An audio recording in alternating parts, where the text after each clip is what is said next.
नमस्कार अनि जोजोलपा नेपाल भाषा एकाडेमीका निम्ति अनक मिडियाको प्रस्तुति र कीर्तिपुर नगरपालिकाद्वारा निर्मित रेडियो शिक्षा कार्यक्रमबाट म सुनिता यहाँहरूलाई हार्दिक स्वागत अभिवादन गर्दछु। कीर्तिपुर नगरपालिका स्थित बालकुमारी विद्यालयका म विज्ञान शिक्षक। आज म कक्षा 7 को विज्ञान विषय लिएर यहाँहरू समक्ष उपस्थित भएकी छु। अबको आधी घण्टा रेडियो नजिक बसेर राम्ररी सुनिदिनु हुन म भाइ बहिनीहरूलाई विनम्र अनुरोध गर्दछु। आजको यस रेडियो कार्यक्रममा म जीव विज्ञान अन्तर्गत बायोलोजी पाठ 15 को सजीवहरू भन्ने पाठ सुरु गर्न गइरहेकी छु। आशा छ तपाईहरू राम्ररी ध्यान दिएर सुन्न र बुझ्नुहुन्छ होला। सजीवहरू अर्थात् लिभिङ बिङ्स। पृथ्वीमा अनेक प्रकारका सजीवहरू पाइन्छन्। There are various types of living beings found in the earth. यिनीहरूलाई जन्तु जगत अर्थात् एनिमल किङडम र वनस्पति जगत अर्थात् प्लान्ट किङडम गरी मुख्य दुई भागमा विभाजन गरिएको छ। सबै किसिमका बिरुवाहरू वनस्पति जगत अन्तर्गत पर्दछ। All the plants fall into plant kingdom. त्यस्तै सबै प्रकारका जनावरहरू जन्तु जगतमा पर्दछन्। Similarly, all the kinds of animals fall into animal kingdom. विभिन्न जन्तुहरूको अध्ययन गर्न सजिलोको लागि वैज्ञानिकहरूले जन्तुहरूलाई ठाड नभएको इन्भर्टिब्रेट्स र ठाड भएको भर्टिब्रेट्स गरी मुख्य दुई भागमा वर्गीकरण गरेका छन्।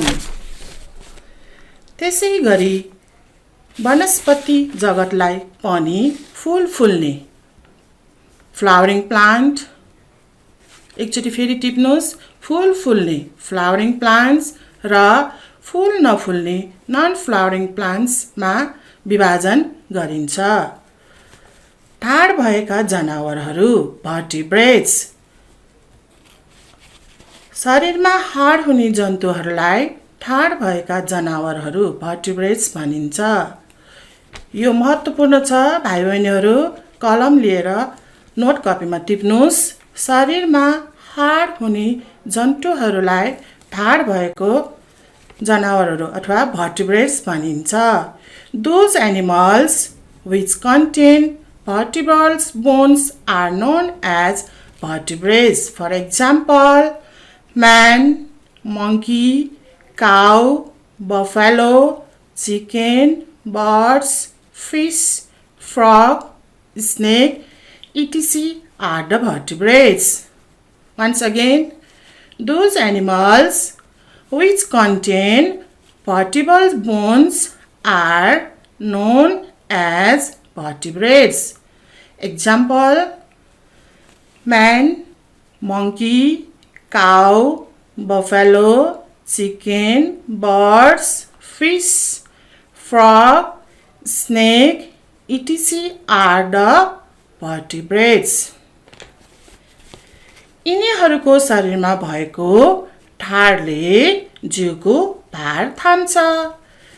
यी जनावरहरू कुनै जमिनमा, कुनै पानीमा र कुनै जमिन तथा पानी दुवैमा बस्छन्।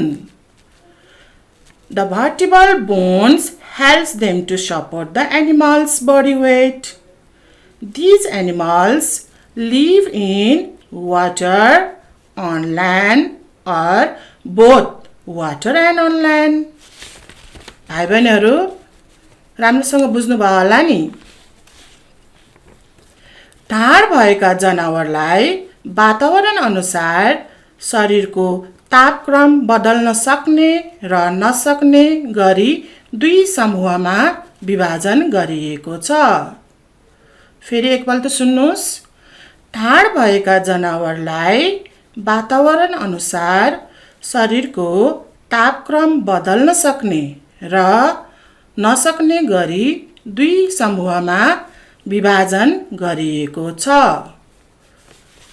Now in English, vertebrates are divided into two groups according to its ability to adapt the change in environmental temperature or which can change and cannot change the body temperature.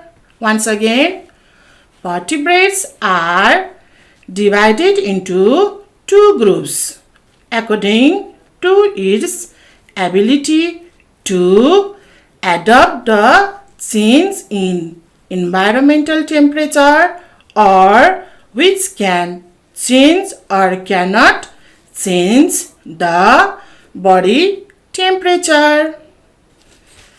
यसको मतलब जति पनि जनावरहरू छन् त्यसलाई दुई भागमा विभाजन गरिएको छ। त्यसको मतलब के भन्दा एक नम्बरमा आउँछ कोल्ड ब्लडेड एनिमल्स, चिसो रगत भएका जनावर र वार्म ब्लडेड एनिमल, तातो रगत भएका जनावरहरू। चिसो रगत भएका जनावर कस्तालाई भनिन्छ त? एकचोटि राम्रोसँग सुन्नुस्, यो महत्त्वपूर्ण पनि छ र आफूले कपीमा टिप्नुस् पनि। वातावरण अनुसार शरीरको तापक्रम बदलिरहने जनावरलाई विषमतापी अथवा चिसो रगत भएका जनावर भनिन्छ। फेरि एकचोटि, वातावरण अनुसार शरीरको तापक्रम बदलिरहने, चेन्ज भइरहने जनावरलाई विषमतापी अथवा चिसो रगत भएका जनावर भनिन्छ। In English, cold-blooded animals are those animals whose body temperature changes according to the surrounding environmental temperature.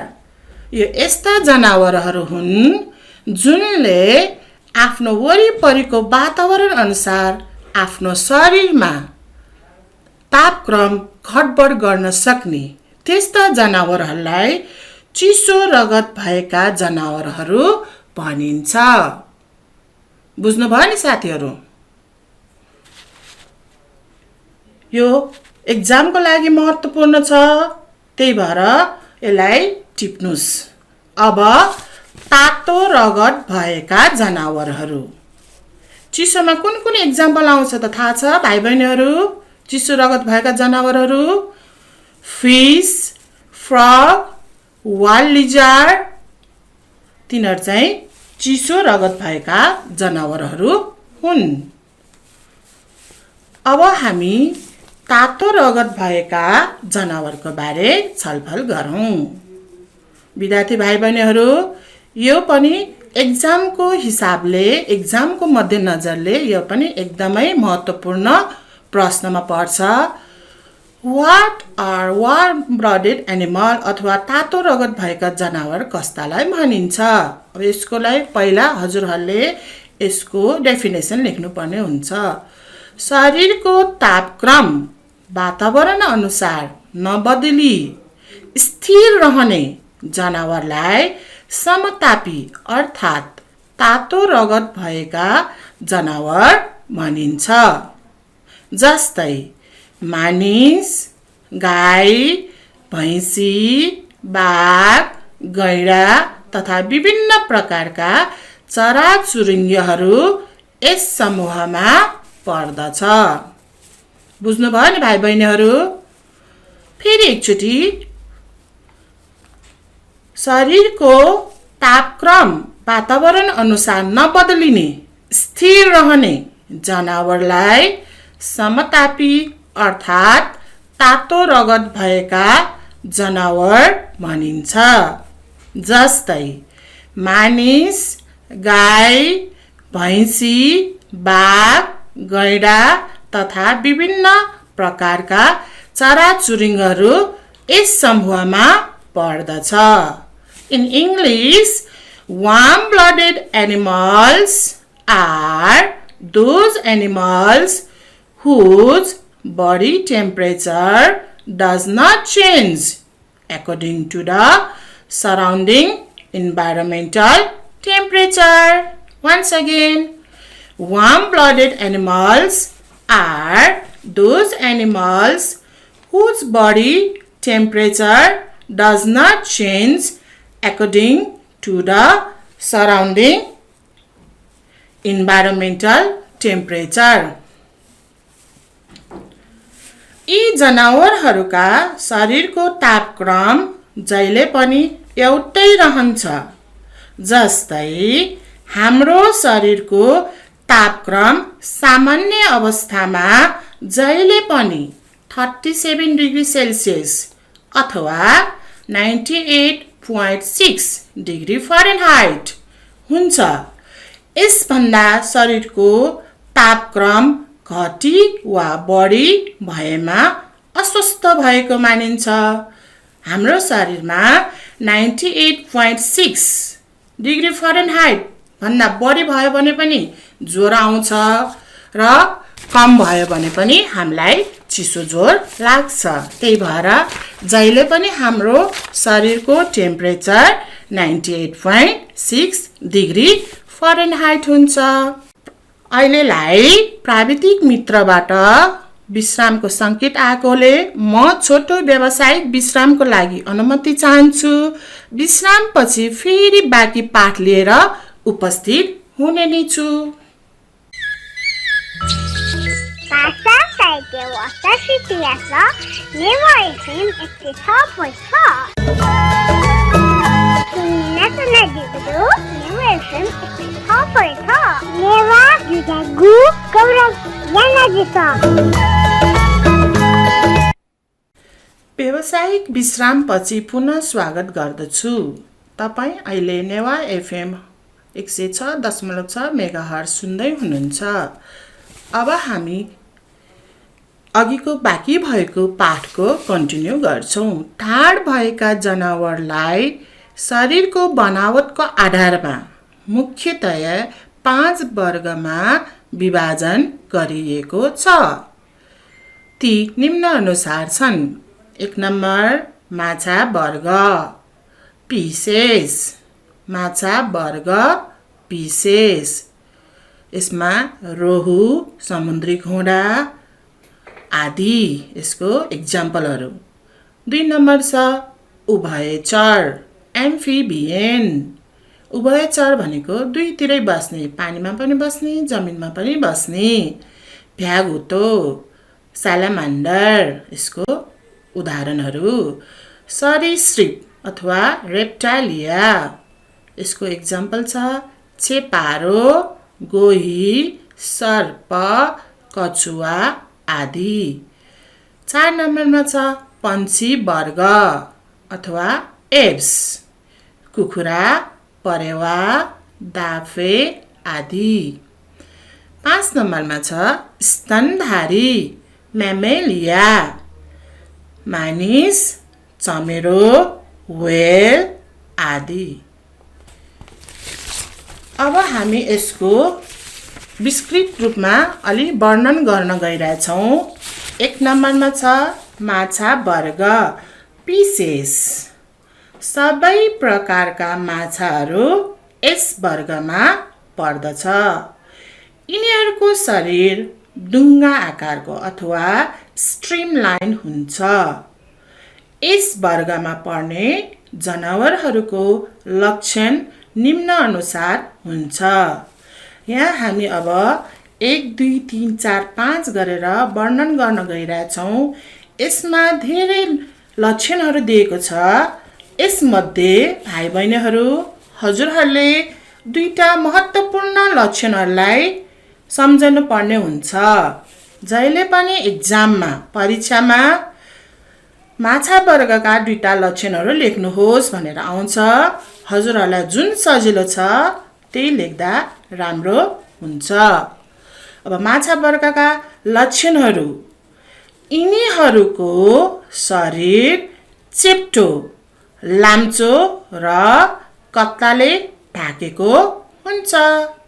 In English, their body structure is flat, long and covered with scales. Once again, their body structure is flat, long and covered with scales. 2 number, यिनीहरू पानीमा बस्छन्. They live in water. यो सजिलो छ, यसलाई कण्ठ पार्नुस्. यिनीहरू पानीमा बस्छन्. They live in water. 3 number, यिनीहरू फिन्सको सहायताले पानीमा पौडिन्छ. They have fins which help them in swimming. Swimming गर्न उसको शरीरमा फिन्स हुन्छ. यिनीहरूको अगाडिको भाग अथवा टाउको दुवैतिर सास फेर्ने फुल्काहरू जसलाई चाहिँ गिल्स भनिन्छ. यसले गर्दा यिनीहरूले सास फेर्छ. गिल्सबाट यिनीहरूले सास फेर्छ. अनि शरीरमा चिसो रगत हुन्छ. यसको मतलब दे आर कोल्ड ब्लडेड भर्टिब्रेट्स. यो पनि सजिलो छ, कण्ठ पार्नुस्, टिपोट गर्नुस् कपीमा. यिनीहरूलाई शरीर, टाउको र पुच्छर गरी 3 भागमा विभाजन गर्न सकिन्छ. फेरि एकचोटि, यिनीहरूलाई शरीर, टाउको र पुच्छर गरी 3 भागमा विभाजन गर्न सकिन्छ. Their body is divided into 3 parts: head, tail and main body. यिनीहरूको मुटुमा 2 कोठा हुन्छन्.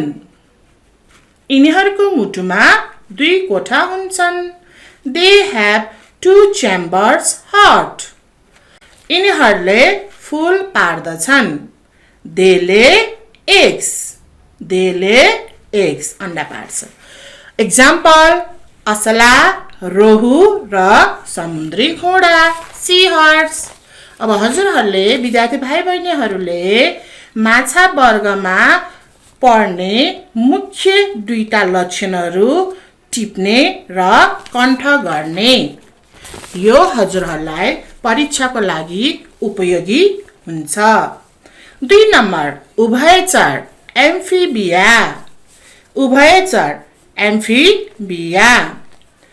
यस वर्गका जनावरहरू पानी र जमिन दुवै ठाउँमा बस्न सक्छन्. त्यसैले यिनीहरूलाई उभयचर एम्फिबिया भनिएको हो. फेरि एकचोटि, यस वर्गका जनावरहरू पानी र जमिन दुवै ठाउँमा बस्न सक्छन्. त्यसैले यिनीहरूलाई उभयचर एम्फिबिया भनिएको हो. In English, this class of animals inhabit both, live in both, दुईटैमा बस्न सक्ने भनेको, on land and in water. Therefore, these are known as amphibia.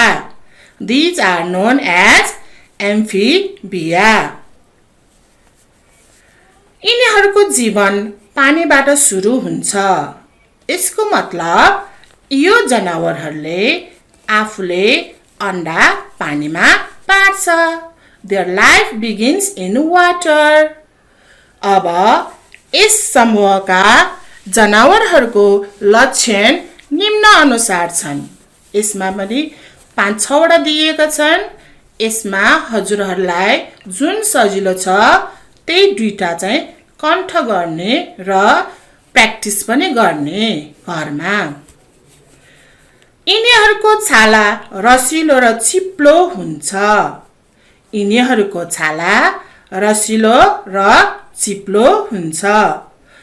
हजुरहरूले भाइ बहिनीहरूले देख्नु भएको छ होला, भ्यागुताको शरीरलाई हेर्दा जहिले पनि भिजेको जस्तो देखिन्छ हो. They have moist and slippery skin. चिप्लो. यिनीहरूको शरीर चिसो रगत हुन्छ. यिनीहरू पनि चिसो रगत भएको जनावरहरू हो। They are cold-blooded. They are cold-blooded. चिसो रगत भएको जनावर। यिनीहरूको मुटुमा 3वटा कोठा हुन्छन्। सम्झिने है? They have 3-chambered hearts. They have 3-chambered heart. यिनीहरूमा 4वटा हातखुट्टा limbs हुन्छ। अगाडि 2टा, पछाडि 2टा। They have 4 limbs. कण्ठ पार्नुस् ल। यिनीहरूले चेपागाडा अवस्थामा फुलका गिल्सबाट र ठुलो भएपछि पानीमा रहँदा छाला तथा जमिनमा फोक्सोले सास फेर्छन्। कस्तो अचम्म है भाइ बहिनीहरू। यिनीहरूले चेपागाडा भन्ने थाहा छ? ट्याडपोल्स अवस्थामा गिल्सबाट सास फेर्छ अनि जब ठुलो हुँदै आउँछ पानीमा रहँदा छाला तथा जमिनमा हुँदा फोक्सोले सास फेर्छ। Tadpole respire through gills. Remember, tadpole respire through gills. However, once they mature भनेको ठुलो भएपछि they respire through their skin, छालाबाट, while underwater, पानीमा हुँदा, and through lungs, फोक्सोबाट, when they are on land, जमिनमा हुँदा फोक्सोले, पानीमा हुँदा स्किनले, छालाबाट सास फेर्छन् ठुलो भएपछि। यिनीहरूले पानीमा फुल पार्छन्। यो एकदम इम्पोर्टेन्ट कुरा हो। They lay eggs in water. Clear? Are you clear?